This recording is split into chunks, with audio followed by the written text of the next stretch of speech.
Sœurs et frères dans le Christ, bonjour et bienvenue à cette méditation en ce dimanche de Rameaux. Le dimanche qui marque le début de la semaine sainte, le début de la grande semaine des fidèles, des croyants, le début de la semaine qui nous conduira à la Pâque. C'est le début d'une semaine importante, c'est le centre de notre foi. C'est l'essentiel, c'est ce qui donne la vie, c'est ce qui crée, c'est ce qui met les fondements de ce que nous sommes. Pourquoi? Parce que c'est le point d'arrivée. C'est la semaine où tout se dévoile. C'est la semaine où chaque chose prend sa place et son sens. Où chaque geste de Jésus, chacune de ses paroles trouve son accomplissement. Parce qu'à ce moment, il ne parlera plus. Les textes qu'on nous propose demain sont les textes de la Passion selon Luc. Mais il y a le texte aussi de l'entrée de Jésus à Jérusalem, qui est la lecture du temps des Rameaux.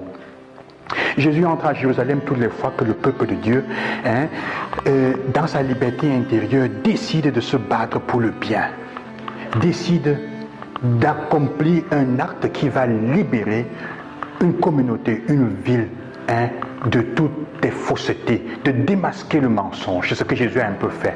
On te demandait hier, est-ce qu'il viendra à Jérusalem? Et il y arrive. Il y arrive d'une façon qui montre même une joie. La réponse qu'il donne aux pharisiens, qui d'une certaine manière pourraient être même des pharisiens sympathisants. Puis Seigneur, fais-les se calmer un peu, de peur qu'ils ne réveillent l'attention sur toi. Il leur dit, s'ils se taisent, les pierres vont crier. Il y a eu comme une joie de Jésus qui entre à Jérusalem, mais il sait très bien dans quelques jours que ce sera pleurs, grincement de dents et souffrance. Mais c'est aussi le summum de l'amour. C'est la semaine qui nous montre ce que veut dire aimer, ce que c'est qu'aimer vraiment dans la vérité. Alors la question qu'on peut se poser aujourd'hui est, comment est-ce que la passion de Jésus peut-elle changer le visage de notre souffrance? C'est la question de fond. C'est ce que je vous propose cette semaine d'essayer de vivre. Vivre la passion du Christ tout le temps qu'on va vivre, le Triduum et jusqu'à la Pâque, comme un enseignement pour nous enseigner, comme un enseignement pour nous, qu'il doit changer la manière avec laquelle le visage de notre souffrance. Comment? Ce ne sera pas facile. Ça demande vraiment d'écouter les textes là, de les méditer, les textes qui seront proposés. Jésus est arrivé au point culminant. Tout ce qui vivra du jeudi au dimanche, ce sera une explication de toutes ces paroles. Aimer. Jeudi, il le dira en façon symbolique. Et la croix du vendredi et du samedi, ou plutôt du vendredi, sera la réalisation concrète des paroles qu'il a toujours dit. Aimer. Ça veut dire quoi? Aimer. Nous sommes donc invités à cela. Nous sommes invités à nous poser la question durant cette semaine, concrètement, vivre cette semaine et ce temps en posant la question, comment est-ce que je peux monter, je peux vivre, qu'est-ce que je peux faire durant cette semaine de telle manière que mes frères, ma famille, se rendent compte que je suis en train de leur communiquer l'amour.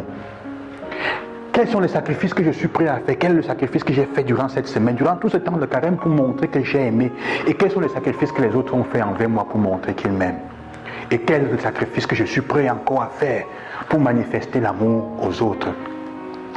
On va se rendre compte cette semaine qu'être chrétien, ce n'est pas une balade de santé.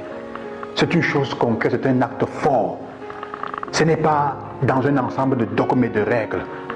C'est une chose concrète, c'est un acte concret d'amour et d'aimer comme l'autre.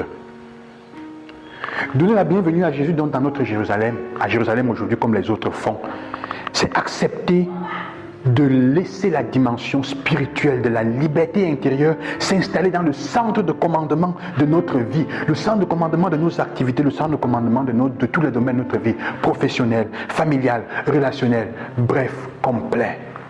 La dimension de l'amour. Comment est-ce qu'elle s'installe?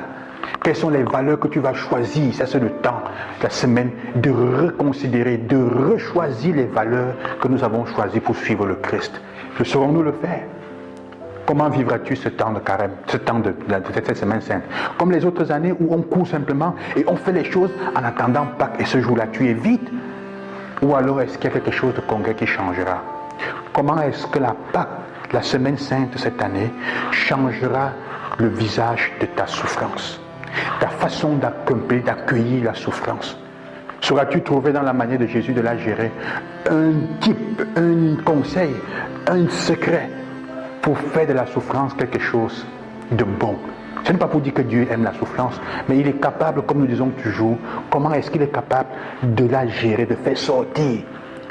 Suivez le moment de silence de Jésus. La semaine sera remplie de silence. redécouvrir l'importance du silence dans notre vie, dans nos relations. Nous bavardons parfois trop. Ça, c'est le temps du silence pour soi-même, d'aller en profondeur pour reconsidérer quelles sont les valeurs vraies qui gèrent ma vie. Que le Seigneur soit avec vous en cette semaine, mais surtout que nous soyons à côté de Jésus et dans le Seigneur.